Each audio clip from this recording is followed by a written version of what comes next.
আসসালামু আলাইকুম প্রিয় দর্শক, আমি ডাক্তার মোহাম্মদ রায়হান উদ্দিন। আজ আমার সাথে যিনি আছেন তিনি প্রথম স্ত্রী, দ্বিতীয় স্ত্রী, তৃতীয় স্ত্রী, চতুর্থ স্ত্রী, ৪ জন স্ত্রীর সাথে ওনার ডিভোর্স হয়ে যায়। সেই ডিভোর্সের মূল কারণ ছিল ওনার যৌন সমস্যা। যৌন সমস্যার কারণ দেখি প্রথম ৪ জন স্ত্রী ডিভোর্স দিয়ে চলে যায়। ডিভোর্স হওয়ার পর তিনি পঞ্চম বিয়ের পূর্বে আমাদের চেম্বারে আসেন, গত প্রায় ১.৫ বছর পূর্বে। যখন তিনি আমাদের চেম্বারে এসেছিলেন, ওনার বাবা সহ আমার চেম্বারে এসেছিলেন, খুবই হতাশার মধ্যে ছিলেন। আপনি কি ভাবতে পারেন একজন মানুষের ৪ জন স্ত্রী একে একে যদি চলে যায় যৌন সমস্যার কারণ দেখিয়ে, তাহলে তিনি সামাজিকভাবে কতটা হেয় হতে পারেন এবং তার মানসিক অবস্থা কতটা খারাপ হতে পারে। খুব হতাশার মধ্যে ছিলেন। ওনার বাবা এসে প্রথম বলেছিলেন, স্যার আমার ছেলের যেই সমস্যা, এই সমস্যার জন্য আমি সমাজে মুখ দেখাতে পারছি না এবং আমি তাকে কিভাবে পঞ্চম বিয়ে করানোর সাহস করি।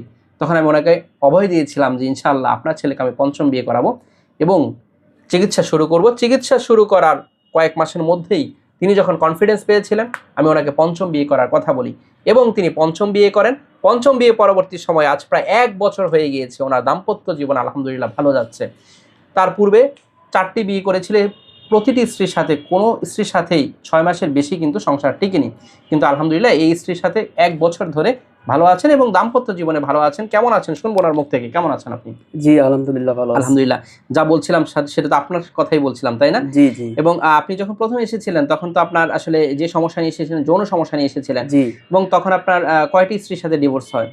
জি প্রায় ৪টি। ৪ জন স্ত্রীর সাথে আপনার ডিভোর্স হয়েছিল এবং তার মূল কারণটি কি ছিল? যৌন সমস্যার কারণে। যৌন সমস্যার কারণ দেখিয়ে ওরা চলে যায়। জি। এবং ওই স্ত্রীগুলোর সাথে আপনার কতদিন ধরে সংসার ছিল এভারেজ? ৬ মাস এরকম, ৬ থেকে ৭ মাস, ৬-৭ মাসের মধ্যে তারপরে আবার চলে যায়। চলে অর্থাৎ যে ডিভোর্স দিয়ে চলে যায়। এবং সেই অবস্থা থেকে খুবই মানসিকভাবে খারাপ ছিলেন। আপনার বাবা সহ এসেছিলেন, মনে আছে হ্যাঁ, নিশ্চয়ই। গত প্রায় ১.৫ বছর পূর্বে এসেছিলেন। আসার পর আমরা আপনাকে পঞ্চম বিয়ে করানোর জন্য আমরা চিকিৎসা শুরু করি এবং আপনি একটা কনফিডেন্স পেয়েছিলেন কিনা পঞ্চম বিয়ে করার? জি, একটু মনের ভিতরে একটু সাহস পেয়েছিলেন এবং আপনি পঞ্চম বিয়ে করেন। জি। আলহামদুলিল্লাহ পঞ্চম বিয়ে করার আজকে কতদিন হলো? প্রায় ১ বছর। ১ বছর হলো। এখন কেমন আছেন যৌন জি, জীবনে? আলহামদুলিল্লাহ অনেক ভালো আছি। আলহামদুলিল্লাহ। এখন কি কোনো উত্থানজনিত সমস্যা আছে আপনার? না, এখন আর উত্থানজনিত সমস্যা যা এখন পূর্বে নেই। ছিল আপনার উত্থানজনিত সমস্যা জি, ছিল, জি। অর্থাৎ লিঙ্গ শক্তই হতো না, এতটাই খারাপ অবস্থা ছিল। সেই অবস্থা থেকে এখন আর কোনো ধরনের উত্থানজনিত সমস্যা নেই। এখন এভারেজ সময়টা কেমন পাচ্ছেন? ৭ থেকে ৮ মিনিট। খুবই ভালো সময় পাচ্ছেন। স্ত্রীর কোনো কমপ্লেইন নেই তো? না।